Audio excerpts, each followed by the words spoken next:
Okay, ladies and gentlemen, the title of this painting is called The Anatomy Lesson of Dr. Tulp. It's the first masterpiece that Rembrandt created upon arriving in Holland, 1632. The first point I want to make about it, and then we'll come back to it at the end, is that this man's last name is not actually Tulp. Tulp means tulip, and he was known by that name. That was his nickname, Dr. Tulp. The fact that he's associated with the tulip is something I want us to ponder after we've learned all the lessons of this painting.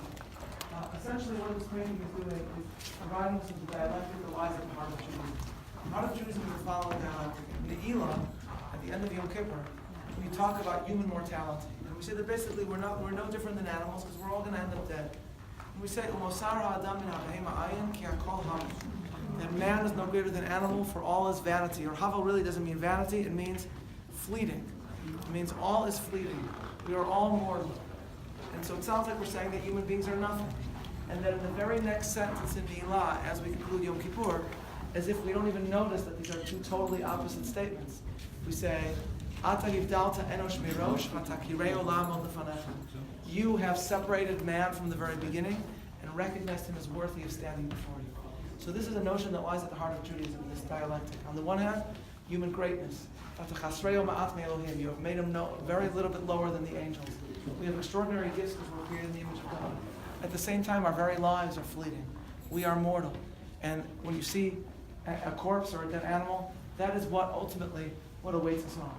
And the painting is structured brilliantly by Rembrandt to be a reflection on this dialectic. What this is the annual public anatomy that took place in Amsterdam. These were public events. Just like people would come to shuls to see Jews, because that's an interesting thing. So too, what do you do for a good time? You come in to see somebody open up a dead body, and you enjoy looking at it. It's a very similar. Okay. It's a very similar. Probably sold refreshments, beer here, etc., popcorn, and everyone would come and watch this. This is a man by the name. His name is not Dr. Tulp. This is a man who, like Rembrandt, comes from Antwerp, and his name was Klaes Pieter Zoon. And he went to Leiden University, and he studied medicine there. And then, when he opened up private practice in Amsterdam, he used as his symbol on his sign, along with his name, he used a flower that had just then been coming to Holland. And this was a flower from the east that was known in Turkey as a tulbens, because it looks like a turban. And that became, in Dutch, a tulp, which is, of course, a tulip. And so he becomes the head of the Surgeons Guild. And what you see here ostensibly is just like a lot of other pictures that you've seen in the Rijksmuseum, where a painter will be hired to do a portrait of a group of people that are in a guild or in a civic group. So just as Rembrandt painted Baron Koch's militia, or he painted the Stallmeesters, as we saw, these are the Surgeons Guild. And it's the same challenge as the Stallmeesters. He has to show them doing what they're doing, show them as a coherent group, while still showing individuality for each one. Rembrandt does this in 1631. This is before the Night Watch. It's his first major commission in Amsterdam. And you have to see what he does differently than all the people who have done this before, because there are many other paintings of Surgeons Guilds before, and then you really understand what he's trying to do. First, he draws the dead body. Okay, now just interesting. Well, maybe we'll say this for the end. Actually, first thing he does is, in contrast to other paintings of this before, where they had not gone out of their way to emphasize the color of the bodies, here he goes out of his way to show the pallid color of the corpse and the contrast to the rosy complexions of all the human beings. So on the one hand, he's showing how different the dead body is from us. Except for the okay? guy on the left. He's maybe a little pallid. Yeah, that's the Jewish doctor over there. Okay, that's the Jewish doctor over there. Okay, he's just okay. He just tries his mother told him to stay out of the sun. Okay, and on the other hand, Rembrandt does another innovation that other people have not done before, and that is that most people just show the part of the body being dissected. He's gone out of his way to actually show us the face of the body.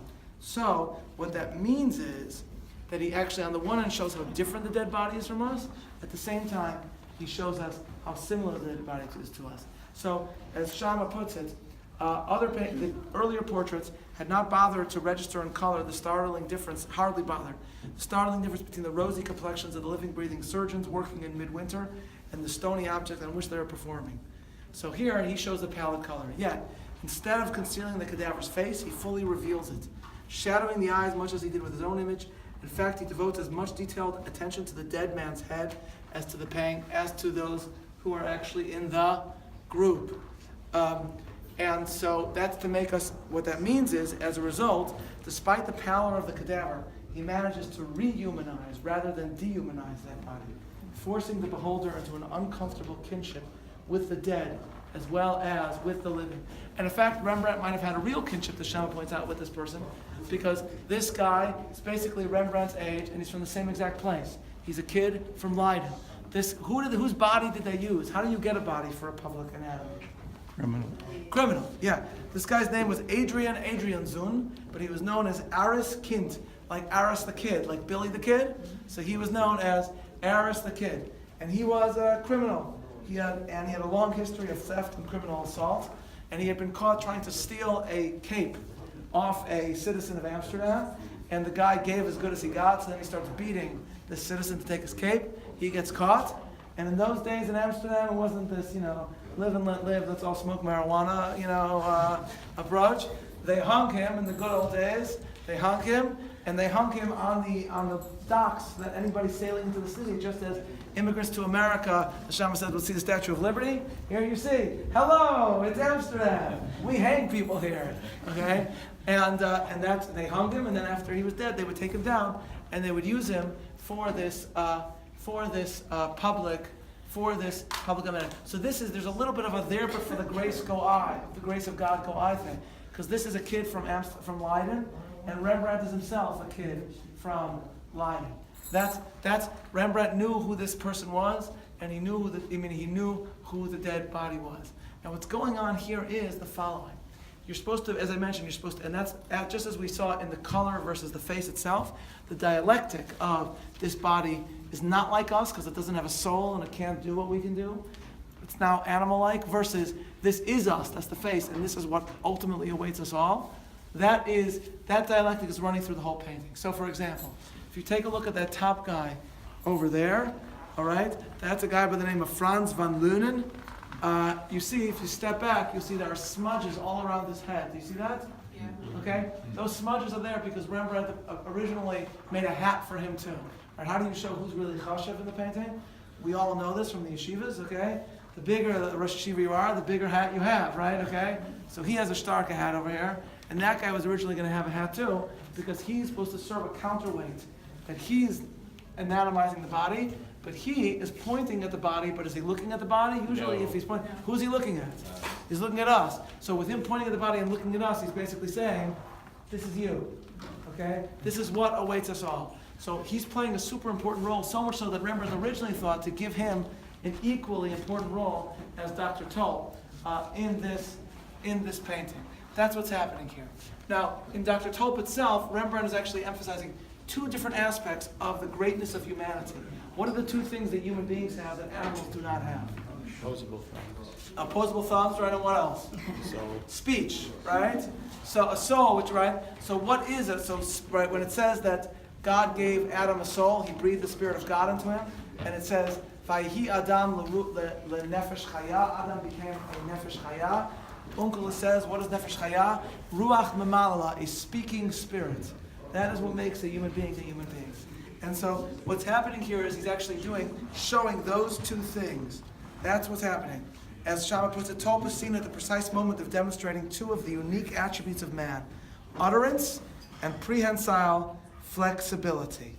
That's and indeed, one of these people right here, this guy over here, his name is Adrian Slobberin, doesn't seem to be looking at the body, he's looking actually at the thumbs. Almost as if he's saying, how could it be that you have a human being with such ability, and yet ultimately, this is exactly how Dr. Tulp will end up. He's looking just at like the book. Right? So he seems to be looking at the book. Right? This guy almost seems to be looking at, and this is like the Grey's Anatomy of its time, basically. That's what this is. Not the TV show, the textbook, okay? And And he seems to be looking at Dr. Tulp almost. Tulp is emphasizing the greatness of human beings, while at the same time emphasizing that this is where we end up. And that's why the last innovation that Rembrandt makes is that Tulp, instead of looking at us or speaking to the audience, his eyes seem to be gazing out into the distance, as if he's both teaching anatomy and simultaneously engaged in religious ruminance. Here's where he puts it. Where is Tulp's gaze? Where are his thoughts? Had this been a painting by anyone else, he might well have been facing forward, directly addressing the beholder, as if inviting congratulations on his ingenuity.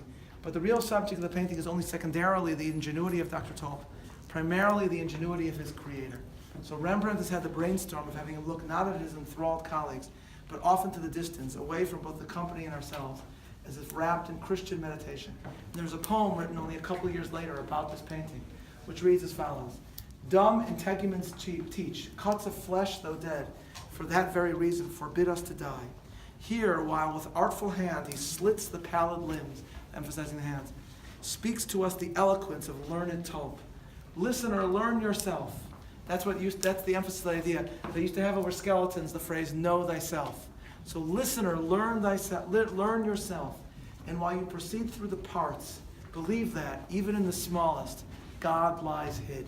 That's the quote. And so I would suggest, I haven't seen this mentioned, that's why it's so significant that his name becomes what it becomes. This is the anatomy lesson of Dr. Tulp. If you've had a tulip, and you know what a tulip is, the tulips at their height are really exquisite. Ladies says in the house that they're also very depressing flower because they're absolutely beautiful for 2 days, and then they look, as she says, decapitated. Okay? It's not like other flowers that they wilt slightly or something. They go from the most stunning form of beauty in the organic world to being totally tight and just blech, like that, and just a total reminder of the fragility of human life. And that, of course, is what his name is, because that's what he's teaching us. His name is Klaus Petersohn, but he's called Dr. Tulip, Dr. Tulp. And this is the anatomy lesson of Dr. Tulip, because exactly what it's just a difference of days or years, but the tulip is exactly like us. Extraordinary beauty and fragility, and that is our soul. And yet it's so fragile and it's so fleeting. And because ultimately, if we look at this, to know this painting is to know ourselves. The anatomy lesson of Dr. Tulp is not to these people. The anatomy lesson of Dr. Tulp is to all of us, who we are and what we will ultimately be. On that note, we'll be Yotze by looking at the girl with the pearl earring, painted by a lesser painter here in The upper right, what's the